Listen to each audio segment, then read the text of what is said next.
Mga kwentong pambata ng mga Ingles. Ang tumutugtog ng plauta.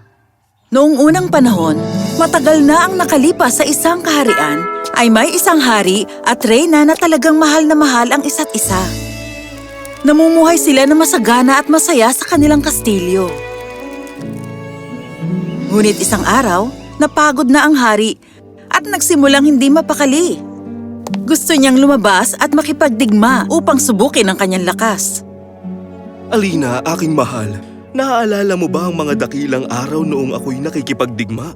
Oh, syempre naman. Napakatapang mo noon. Noon?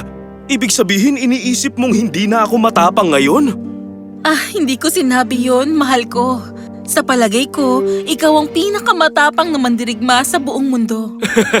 Sa palagay ko rin. Ngunit hinahanap ko ang mga araw kung saan ay nagagapi ko ang mga kaharian at yumuyuko sa kapangyarihan ko ang mahuhusay na mandirigma. Pero, hindi mo naman talaga nasakop ang kahit anong kaharian, hindi ba? At mga mandirigmang yumuyuko sa'yo? Wala akong naaalalang narinig na kahit na… Hindi na bale. Sinabi ko lang naman yun. Gusto ko talagang makalabas ulit at ibalik ang mga araw na yun. Sige, kung yan ang gusto mo, syempre hindi kita pipigilan. Gawin mo ang gusto mo. Pero pakiusap bumalik ka ng ligtas dahil mangungulila ako sa'yo. Oh, babalik ka agad ako, mahal ko.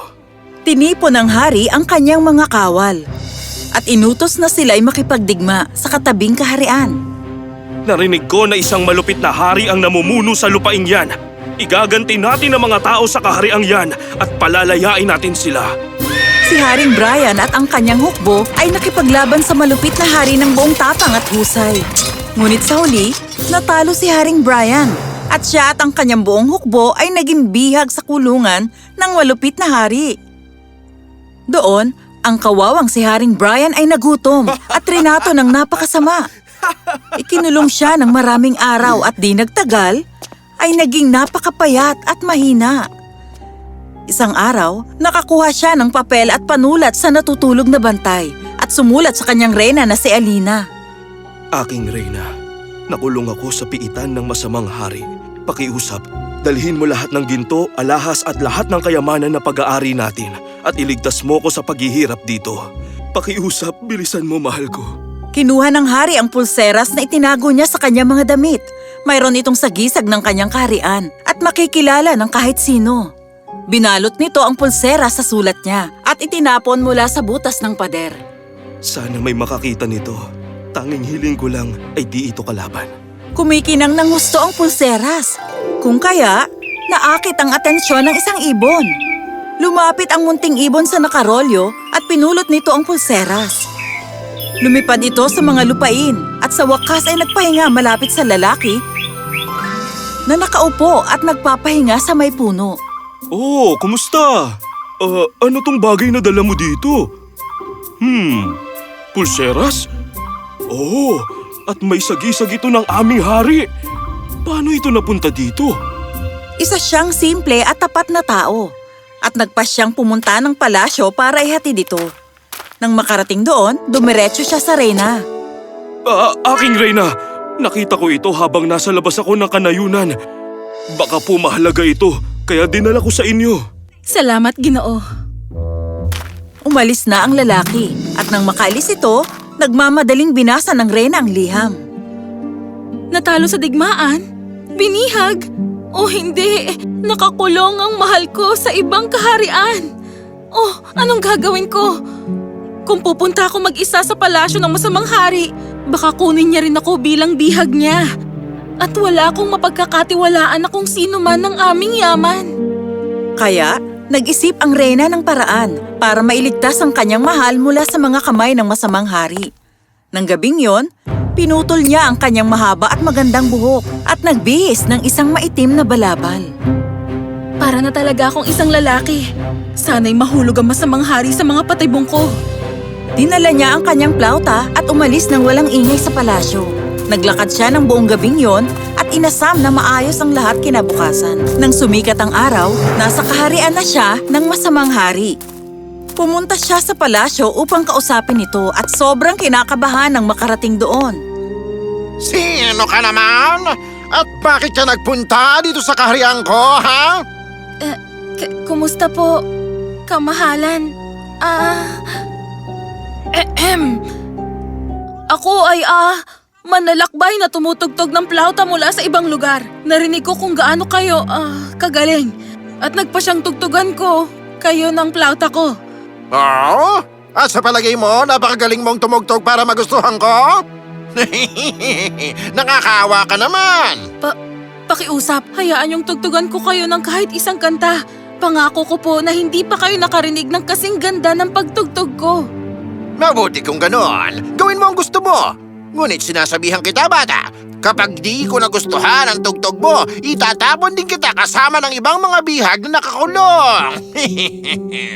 Natuwa si Reyna Alina na nalansin niya ang hari at pumayag sa kondisyon niya. Kinuha niya ang kanyang plauta at nagsimulang tumugtog ng napakagandang tono. Nagsimulang mamangha sa ganda ng tono ang hari. Di nagtagal at siya'y napahanga ng husto sa magandang himig ng nota na tinugtog ni Reyna Alina. Tumugtog siya ng medyo mahaba at di nagtagal ay natapos rin ito. Wow! Talagang ang napakaganda ng tugtog mo! Tama ka! Hindi pa ako nakarinig kahit kailan ng ganyang klaseng kagandang musika sa buhay ko. Bakit di ka manatili dito sa palasyo ko at tumugtog para sa akin? Pasensya na po, kamahalan. Ngunit nagiging maganda lang po ang pagtugtog ko dahil naglalakbay ako lagi. Ang mga bago at magagandang tanawin na nakikita ko ang nagpapaganda nito. Naiintindihan kita. Sige kung ganon, anong pwede kong ibigay sa'yo bilang gantimpala? Napangiti si Reyna Alina dito. Sa wakas ay nakakita siya ng pagkakataon. Kung ganon, kamahalan, sinabi niyong napakarami niyong bihag. Bakit hindi niyo po ibigay sa akin ng isa bilang kasama sa paglalakbay ko? Gusto ko talaga ng kasama. Yan lang ba gusto mo? Pwede kitang bigyan ng mas maganda. Tulad ng ginto o alahas. Hindi na po, aking hari. Tinitiyak ko sa inyong ang hiling ko ay mas mahalaga kahit sa anumang alahas sa mundo. Pinatawag ng hari ang mga bihag sa harap niya. Di nagtagal nakatayo lahat at nakapila sa harap niya. Nang makita niya ang mahal niyang asawa, halos mapaiyak siya. Aking hari! Ano?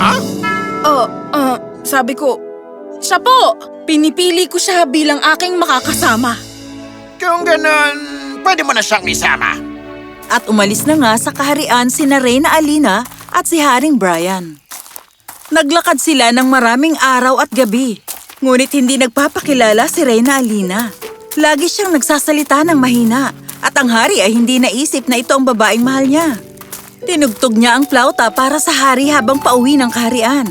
Gustong-gusto ng hari ang mga tono nito at di siya nagsasawa dito. Napakagaling mong tumugtog. Alam mo ba na ako ang hari ng kasunod na kaharian? Gagantimpalaan kita. Gusto ng Reyna na biruin ang kanyang asawa. Isang hari? Maniwala ako. Hindi ka kasing gwapo ng ibang hari. At ang damit mo ay parang pinulot mo lang sa basurahan. Ang yabang mo naman. Isa akong hari. Basta sumama ka lang sa akin at makikita mo. Binibiro lang kita. Kung hari ka nga, pumunta ka na sa pupuntahan mo. Maglalakbay pa rin ako. Bibisitahin na lang kita sa susunod. Kung ganun, ayos. Pero lubos ang pasasalamat ko sa iyo, Ginoo. Nagpaalaman ang dalawa sa isa't isa at tumungo na ang hari sa kanyang kaharian. Nakita ng Reyna ang mabilis na daan at di nagtagal ay mas nauna pang dumating kaysa sa hari. Nagbihis siya ng normal at lumabas upang salubungin ito. Nang pumasok sa palasyo ang hari, nag-alala ng gusto ang lahat ng nasa hukuman. Tumakbo ang mga ito at pumalibot sa kanya. Mahal na hari, saan ka nang galing? Nag-alala kami ng husto. Inyong kamahalan, mukhang pagod ka at ang payat mo. Halika po, kamahalan. Ikukuha ko po kayo ng malinis na damit. Ngumiti ang hari at nakipag-usap sa kanilang lahat. Ngunit hindi niya man lang tiningnan ang Reyna. Akala niya'y trinaydor na siya nito. Hindi man lang niya napansin ang maiksing buhok nito. Paano niya ito nagawa sa akin? Ang nag-iisang babaeng minahal ko at hindi man lang niya naisip na iligtas ako. Sinubukan niyang kausapin ang hari. Ngunit iniwasan siya ng gusto nito. Lungkot na lungkot ang Reyna. Ngunit di nagtagal ay nakapag-isip siya ng plano. Sumunod na araw, habang nakaupo ang hari at nagmamaktol sa kanyang hukuman, nakarinig siya ng pamilyar na tono. Ano yung tono na yon? Sigurado ako na narinig ko na yon. Ako ito, dakilang hari. Andito ako para bisitahin ka. Sobrang saya ko na makita ka. Ngunit, hindi ba iniwan mo ko kahapon para maglakbay ka sa mundo? Paano mo nagawang makapaglakbay ng ganoon lang kabilis? At isa ka pala talagang hari. Ang suot mo ngayon ay mas malinis na kaysa dati. Bueno, Kasi sinabi mong gagantimpalaan mo ko. Narito ako upang kunin ang aking gantimpala. syempre naman kaibigan. Ano bang nais mo? Ginto? Kayamanan? Kristal na plauta? Sabihin mo at ito'y magiging sayo. Walang halaga sa akin ang mga bagay na yun. Isa lang naman ang gusto ko. At yun, ay ikaw. Ang boses mo. Inalis ni Alina ang kanyang balabal at inilantad ang sarili kay Brian. Namangha siya ng husto at nakaramdam ng sobrang pagkahiya. Bakit hindi mo sinabi na ikaw yun? Oh, hindi na mahalaga. Ginawa ko lang yun para biruin ka. Pasensya ka na sa pagtrato ko sa'yo, mahal. Natutuwa ako na iniligtas mo ako. Mahal na mahal kita. At mahal rin kita, aking sinta. Dapat mong malaman na sa tuwing nasa panganib ka, lagi akong darating upang iligtas ka.